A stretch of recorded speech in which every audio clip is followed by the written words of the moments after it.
ខ្ញុំថ្ងៃនេះសូមបងជលីមកសាលានេះព្រោះដោយសារថាសាលានេះសាលាតិចណូមួយគឺជាសាលាបច្ចេកទេស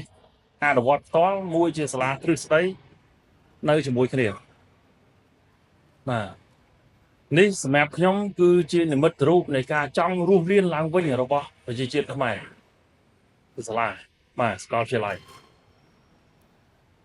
ឆ្នាំ70យើងមានរដ្ឋប្រហារ75ដល់79គឺប៉ុលពតគាត់យល់ថាដើម្បីកសាងសង្គមជាតិមួយរឹងមាំគាត់ត្រូវតែរំលាយសង្គមជាតិចាស់ចោលបាទឲ្យដល់0បានត្រឡប់មកវិញអត់តែមានជាណាធ្វើចឹងទេណាមានតែមួយហ្នឹងបាទមានតែមួយហ្នឹងអញ្ចឹងពី79មកដៃម្ខាងទប់មិនឲ្យរបបបល័យពូសាសត្រឡប់មកវិញដៃម្ខាងទៀតស្ដារត្រឡប់មកវិញហើយស្ដារមុនគេនេះគឺវិស័យអប់រំដែល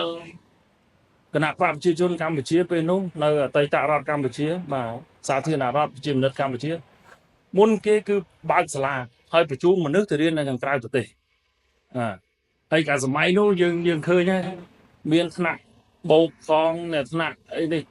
បំពេញបន្ថែមផងព្រោះយើងអត់បានទៅសាលា4ឆ្នាំតែអញ្ចឹងមនុស្សជាច្រើនត្រូវការបំពេញបន្ថែមឡើងវិញបាទ